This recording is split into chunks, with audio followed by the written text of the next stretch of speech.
Fichamento. Bom, hoje eu vou começar uma nova série aqui de vídeos, pessoal. Vou falar sobre técnicas de estudo.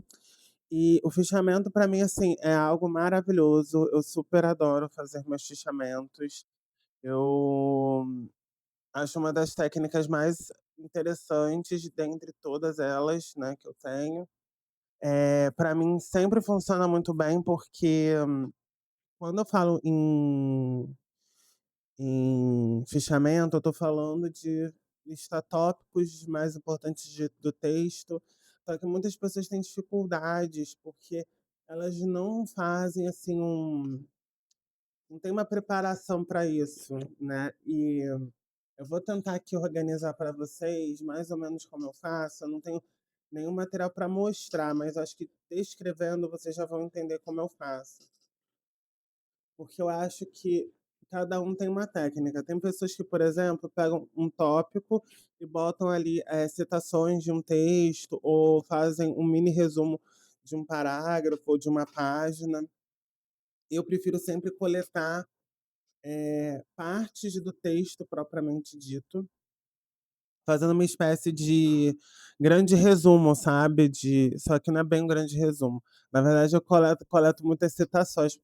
Até porque, como eu falei, eu sou da área da comunicação, então para mim é muito mais interessante pegar as ideias-chave que estão sendo trabalhadas. Então, por exemplo, se o texto está trabalhando sobre jornalismo, sei lá, definições de jornalismo, eu quero achar as definições do jornalismo. Então, eu pego essa grande temática que está sendo abordada no texto e vou, separando os principais trechos para ir formar o meu fichamento, tá bom?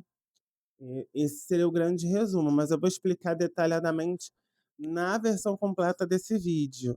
Só que antes, obviamente, vocês que estão aí no YouTube, vocês vão curtir o vídeo, vocês vão deixar também aí um comentário se vocês sabem fazer bons fichamentos ou não, e se vocês têm alguma dificuldade, quais são as suas dificuldades. Também, por favor, se inscreva aqui no canal, é um canal muito bacana, sempre trago aí vários assuntos interessantes. E eu adoro falar de pesquisa, então sempre vou estar trazendo coisas de pesquisa. Bom, vou começar falando então de fichamento, como eu falei para vocês, entre as várias técnicas de estudo que eu tenho. Geralmente, para quem está vendo pela primeira vez, eu vou gravando uma série de 5 em 5 vídeos, né? E agora eu vou fazer 5 sobre técnicas de estudo. O meu nome é Pedro, mas vocês podem me chamar de Aestir, né, que é o meu apelido na internet. Eh, enfim, só para também dar esse oizão aí para vocês. Mas voltando.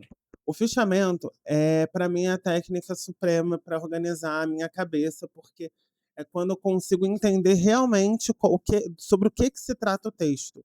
Eu fico bem mais sem rodeios e consigo ir diretamente no ponto que eu quero trabalhar. Vocês conseguem entender? Então, assim, por exemplo, geralmente eu pego os livros, faço uma leitura muito cuidadosa e marco com marca-texto, mas aí, inclusive, vai ter um vídeo que eu vou explicar só sobre isso, sobre marcar textos literalmente, porque muita gente não gosta de marcar livro. Eu acho essencial, mas isso eu vou deixar para um próximo vídeo. E aí, quando eu vou marcando, eu lembro que depois eu vou ter que passar limpo aquilo num papel. Eu entendo o fichamento como uma prática que faz você memorizar pela repetição, né? Geralmente eu leio o texto em voz alta, por isso que eu leio muito em casa, não leio no ônibus necessariamente. Eu leio no ônibus livros de ficção, enfim, outros livros que não livros acadêmicos. Eu lia livros acadêmicos, mas aí eu comecei a perceber que eu preciso marcar e eu consigo adensar, né, eu consigo entender o tema de verdade quando eu tô, marcando e depois eu passo aquilo a limpo num papel, né, num caderno, alguma coisa do tipo. E aí, eu gosto muito, mas muito de ler com cuidado, ler em voz alta, marcar, e aí quando eu passo no papel é o fichamento. "Ai, Pedro, mas isso demora muito". Sim, assim, a questão toda é que a gente está cada vez mais tão acelerado, que os processos que a gente tem acabam sendo muito, rápidos, imediatos. A gente quer que o chat GPT ou qualquer inteligência artificial generativa gere o fichamento no nosso lugar. E assim, é tão bacana você parar, respirar, ler o texto todinho, marcar o texto, passar aquele texto no caderno ou num papel, enfim, aonde você está registrando, para aí você conseguir ali entender o assunto. Eu, por exemplo, faço muito isso com os textos de pesquisa, e principalmente os textos quando eu vou dar aulas. Quando eu dou aula, gente, eu preciso ler um texto previamente para entender essas questões de forma muito vívida e bem demarcada. Eu sinto falta, às vezes, de uma certa profundidade no meu pensamento, nas minhas formas de raciocínio, quando eu não domino tão bem. Então, quando eu começo a ler e anotar e aprofundar aquela temática, eu, é assim, é batata, gente. Usando expressões antigas. Eu não sei se todo mundo conhece do é batata, mas assim, é certeiro que eu vou conseguir entender o texto de forma muito mais complexa e também eu vou ler, reler, eu consigo entender mais, aprofundar mais o que está sendo debatido. Eu, gente, não sou inteligente por natureza, né? Tem gente que é muito inteligente. Eu sou uma pessoa esforçada. Eu leio, releio, eu sistematizo. Então, assim, o meu fichamento, por exemplo, eu penso em tudo, de tudo um pouco. Primeiro, porque, como eu falei para vocês, eu marco o texto. Eu só marco aquilo que é essencial para entender o que está sendo debatido. Se a página inteira é essencial, eu que me ferre, eu vou ter que anotar aquela página inteira.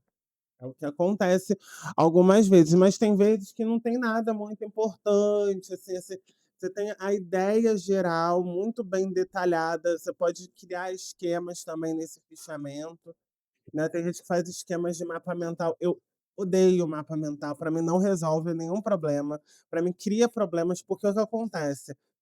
Para mim, o interessante é eu conseguir chegar no tema com profundidade, chegar no que está sendo debatido com profundidade. Essa profundidade, para mim, eu só consigo chegar se eu leio com atenção e se eu presto atenção literalmente, assim, com muito cuidado, é isso que eu quero dizer, com muito cuidado no texto. Então, por exemplo, ali o discurso sobre o colonialismo. Tem muitos trechos que parecem ser óbvios, né? Óbvios porque hoje em dia tem uma discussão sobre a questão colonial muito mais profunda, né? Mais adensada, mais complexa do que há alguns anos atrás. E tem algumas frases que parecem óbvias, mas não são. E por que, que não são? Porque você tem que entender o raciocínio daquele autor, né? No caso, o Aimé Césaire, né? E chegar mais profundamente aonde ele está querendo chegar. E às vezes, assim, uma coisa legal do fichamento é você, por exemplo, peguei um trecho, aí tem lá umas palavras-chave que são muito importantes. Ah, sei lá, ele citou, não sei se ele cita Franz Fanon, citou Franz Fanon. Quem que é Franz Fanon? Ah, fulano, é bom fazer alguns links assim. Você pode botar, por exemplo, um post-it, né? Eu geralmente eu deixo sempre um espacinho, eu separo o texto, tem um espacinho à esquerda e o texto à direita. Nesse espaço à esquerda eu coloco títulos e subtítulos, tá? E aí eu posso botar um post-it se for o caso, com uma explicação sobre alguma coisa que seja importante também, né? E o texto principal fica sempre nessa parte mais à direita. Então, eu deixo o texto corrido e sempre pulo linha, porque eu acho que as ideias têm que ficar sempre muito bem organizadas. Eu adoro pular linha, usar caneta colorida para destaque, isso tudo porque eu acho que é importante, né? Como eu não comecei a fazer assim os meus grandes fichamentos ainda, vou começar essa semana, porque eu tenho que preparar algumas aulas, tenho que começar a ler e fichar textos da minha pesquisa de pós-doc, eu vou, né, dar aquela aprofundada. Mas, assim, eu acho que o fichamento é um instrumento muito útil para quem está pesquisando, para quem está dando aula. Eu acho que é muito importante ler e reler textos. eu vou dar uma disciplina que eu já dei antes e eu vou reler vários textos e eu tenho textos novos. E eu nem sei se eu tenho os fichamentos direitos de todos, eu acho que eu tenho. Mas eu nem vou mexer neles, eu vou reler e vou reescrever, e é assim que funciona, gente. Infelizmente, assim, eu acho que as pessoas não entendem que, assim, pesquisa, área acadêmica, você tem que estar sempre amadurecendo. E esse amadurecimento passa por ler, reler, entender de uma forma, interpretar novamente, porque às vezes você deixa escapar alguma coisa que é muito importante por conta da sua leitura. O Pedro de hoje, por exemplo, a gente tá eu estou aqui gravando no dia 8 de março de 2026. Se eu fizesse um vídeo daqui a 2 semanas, eu poderia falar coisas completamente diferentes a partir de outras vivências. Eu acho que isso é muito importante, né. E a mesma coisa quando você lê um texto, quando você, por exemplo, está na graduação, você relê esse texto no mestrado e no doutorado, e depois após o doutorado. É muito diferente as leituras, que você tem outras bagagens, outras experiências que vão te dar mais profundidade. É quase é quase causa e consequência de uma vida acadêmica que você vai amadurecendo mesmo. Eu acho que é isso. A ideia geral para mim é essa de como fazer o fichamento. Utilize ali cores, eu gosto de coisas chamativas, eu adoro marcar. Por exemplo, quando tem algo que é muito importante, eu marco com marca-texto, seja embaixo, seja fazendo uma linha aqui, uma linha acolá, porque eu acho que tudo vale a pena, tudo são artifícios importantes para deixar também aquele fichamento atrativo para você reler. A ideia do fichamento é você reler novamente. Ah, e uma última dica: por favor, todo fichamento que você realizar, já coloca a referência bibliográfica no início ou no fim, para você ter a referência daquele texto. Vai ajudar muito você na hora de resgatar aquele texto e botar, por exemplo, num artigo, ou no seu TCC, ou na sua dissertação, ou na sua tese, tá bom? Acho que o vídeo ficou muito legal, assim, essas dicas que eu dei são muito bacanas. No próximo vídeo eu vou falar sobre marcar livros. Sim, essa é uma técnica de estudo que eu utilizo também, tá bom?